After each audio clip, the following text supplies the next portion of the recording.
The Christopher Ward C65 Trident is a modern dive watch that unapologetically takes its style and design from the vintage dive watches of the 1960s. I've spent a week with this on my wrist, so find out what I think about it in my review coming up.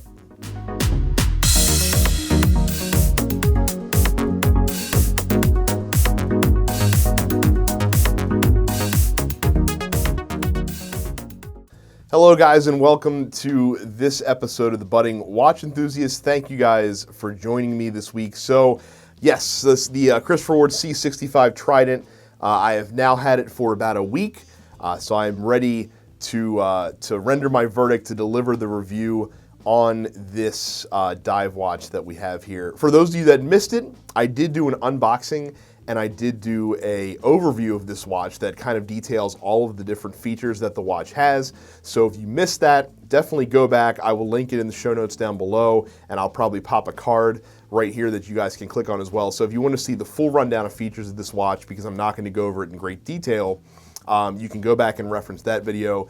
But today, we are reviewing this watch and talking about the things that I really liked and did not like so much about it. But before we get into that, I wanted to get into Christopher Ward as a brand real quick, because this is my very first experience with Christopher Ward as a brand.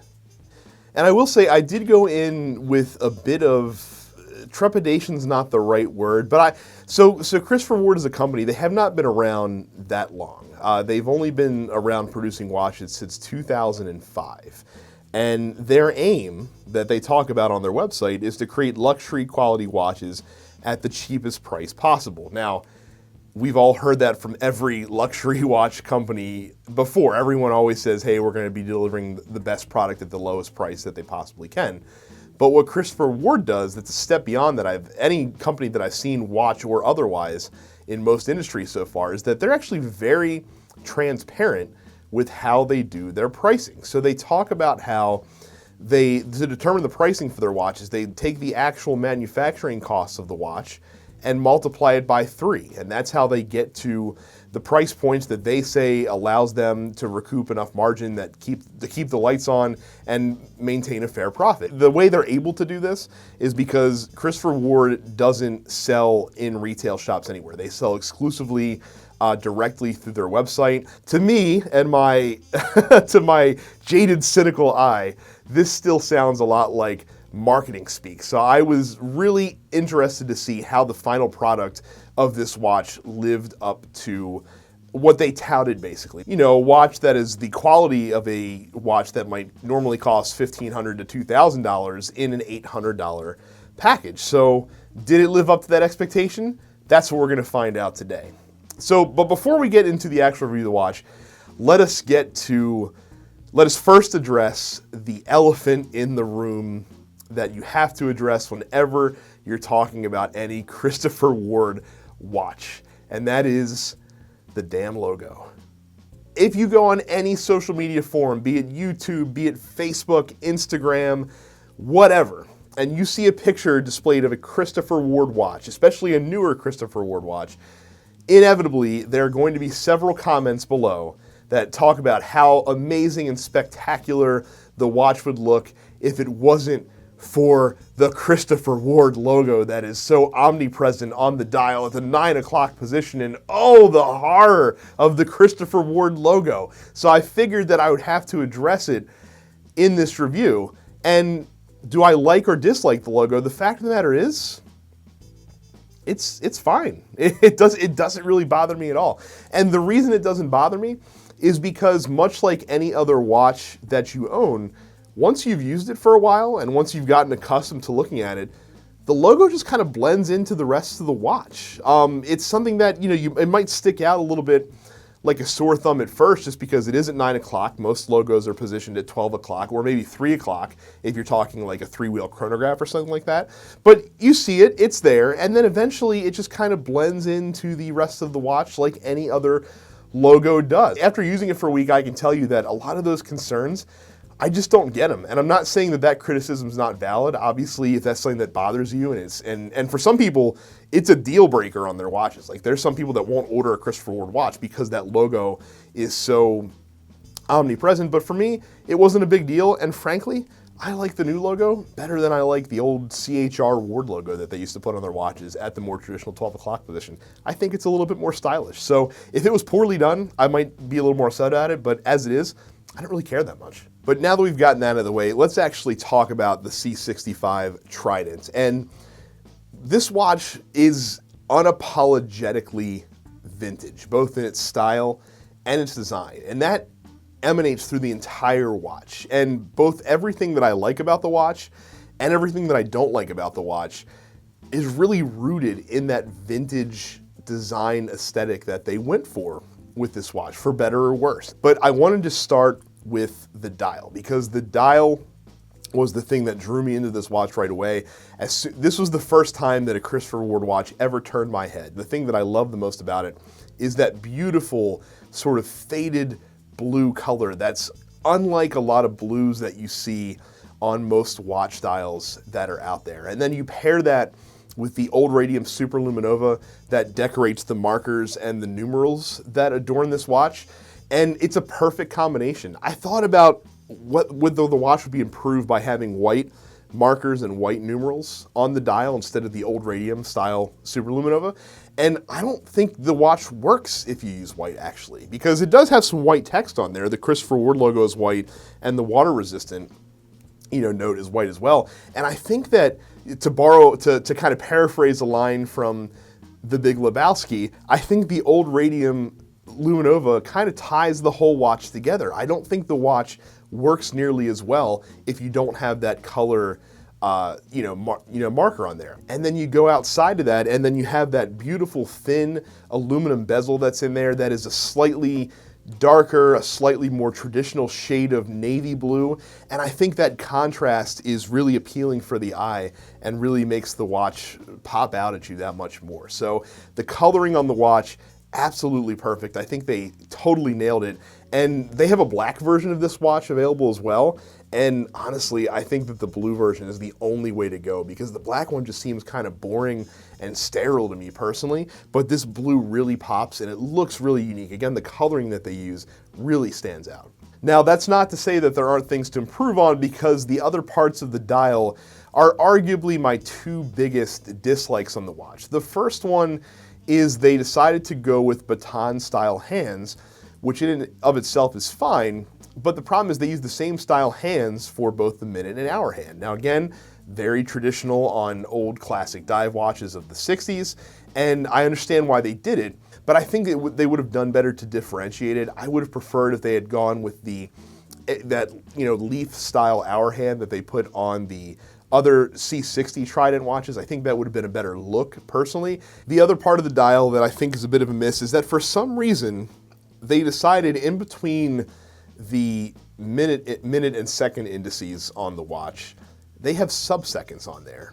And this watch isn't a chronograph, so I don't really understand what the benefit, what the purpose of using sub-seconds on this dial is. And the dial's a relatively clean dial, and I like the look of that, and again, that ties in with the whole vintage thing. But I think that it would look even cleaner if you didn't have the sub-seconds running around the outside of the dial. They serve no purpose. I don't really understand why they're there, and I wish that they had made a choice to not use them. The next thing that I wanted to talk about with this watch is the beautiful Glassbox sapphire crystal that adorns this watch. And my goodness, was this just the perfect choice. It gives the watch life in a weird way, if that makes sense. So they decided to go with a flat crystal, but they went with a Glassbox crystal, which means that the crystal rises up slightly above the level of the bezel. If you're looking at the watch dead on from the top, it gives it a little bit of 3D effect so it doesn't look flat. And then look at the profile of the watch with the Glassbox crystal. I know it might not be the easiest to see here, but I'll give you guys a close-up shot in a second. I love how the crystal comes above, just as an extra layer on the watch. I think the side profile of this watch is by far the coolest that I've seen in any of the watches that I've owned so far. So absolute great choice with the Glassbox sapphire crystal that they included with this watch. Now let's go ahead and talk about the movement a little bit. This has a Sellita SW210 movement, which is a Sellita movement. For those that don't know, Sellita is, they make clones of ETA movements, so it's essentially an ETA movement, just made by a different company.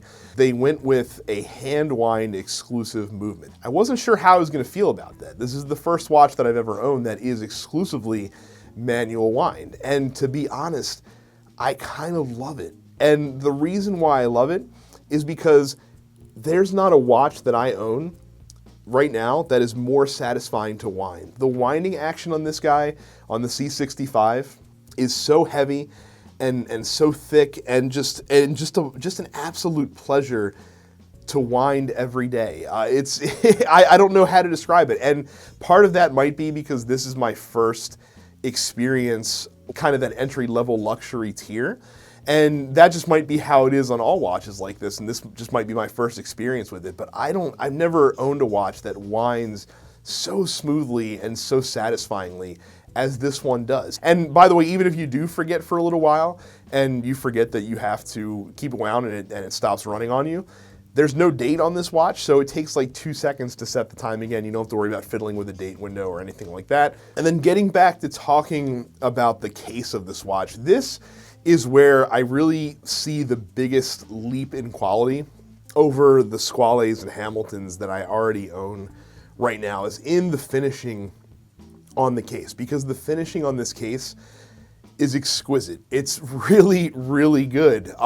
It's a mixture of brushed and polished surfaces on here. It's almost like an optical illusion of sorts, the way it switches effortlessly between the two. And there's nothing else that I own right now that has that complication of finish that this one does, and it's really appealing. It's really fun to look at, and it looks of a higher quality than a watch that cost $800 should look. Now, the case back is, I think, an area of opportunity that they could have gone a different direction in. So the case back that they have on the watch is a stamped case back. It has the Christopher Ward Trident logo on the back, as most of their dive watches do. And that it's a fine case back. It's reminiscent of the dive watches of the 60s. It kind of reminds you of the Omega hippocampus, that they had on all the back of their Seamasters back in that day. But I think it's a big missed opportunity, because here you have this fantastic hand wind movement that means there's no rotor that's in the way of the movement. Plus, they take it a step further and they go out of their way to decorate the bridge on the movement. And I'll put a picture in here of the Christopher Ward SH21 in-house movement that they sell. This is obviously not that movement, but it uses the same patterning on the bridge. And how cool would it have been to be able to have an exhibition case back, to see that movement in all its glory with that beautiful patterning on the back. The size of this watch is also something that they knocked out of the park. Now at 41 millimeters, it's going to be a little bit wider than most vintage divers are going to be. Most of those watches, I think, capped out around like 36 millimeters back in the day. So even though it's 41 millimeters in width, the lug-to-lug length is not quite as long as you might see on a watch that is normally 41 millimeters. Plus, combine that with the 11.5 millimeter height, and that gives it a little bit more versatility for folks with smaller wrists. This is what it looks like on my 8-inch wrist. I think it's perfectly sized. I think even if you have a smaller wrist though, it's going to look fine. It's not going to look overbearing, because again, it's not tall and it's a little bit more short. The lugs aren't incredibly long either, which I think gives it a little bit more versatility as far as being able to pair it with different size wrists. And then finally, if we're talking watch straps, this watch has been an absolute strap monster so far. It came on this vintage leather strap, which is fine, and I like it. I think if I could have done it again, I would have gotten the black rubber strap that they offer for it. I think that would have been a better pair for this watch, but again, it looks great no matter what you put it on, be it a NATO strap, be it a Perlon strap. I haven't tried it on a bracelet yet. I may get around to doing that. I'm not the biggest bracelet fan, but as far as the versatility that you would expect a dive watch to look good with a variety of straps, it definitely succeeds in that department. So I mentioned at the top that I was a little bit skeptical to see if Christopher Ward could come through on this promise of luxury quality at non-luxury prices, but The fact that this costs $800, this watch could easily cost several $100s more if it wanted to. From a quality standpoint, it definitely sits a class above my, my Hamilton khaki and my Squale 1545. It's above those for sure. What it reminded me of is when I got a chance to play with some entry-level Zinn pieces, Oris Diver 65. That's the level of quality that we're talking about here with this watch. And if you're talking entry-level Zinn, that's like $1,200 to $1,400. If you're talking an Oris Diver 65, that's like $1,500 to $1,900 that you're talking about in price point there for a brand new one.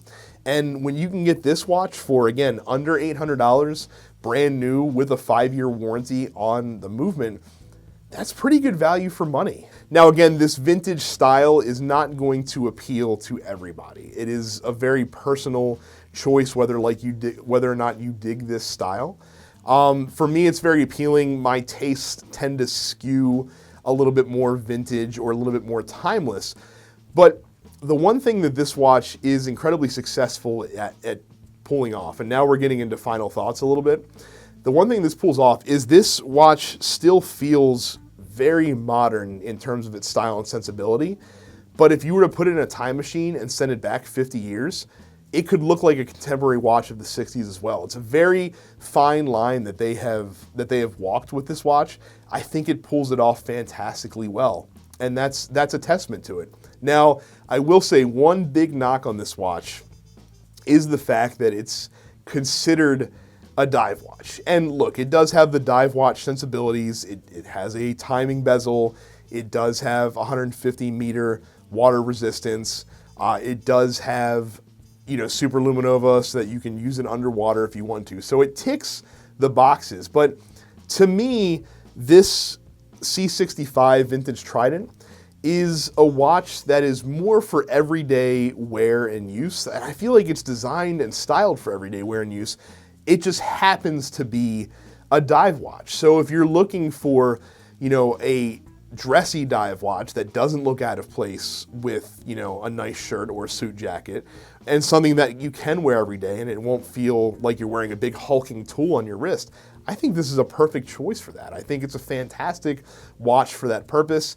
And again, it's not a watch that you buy if you're looking for the tool application of the watch.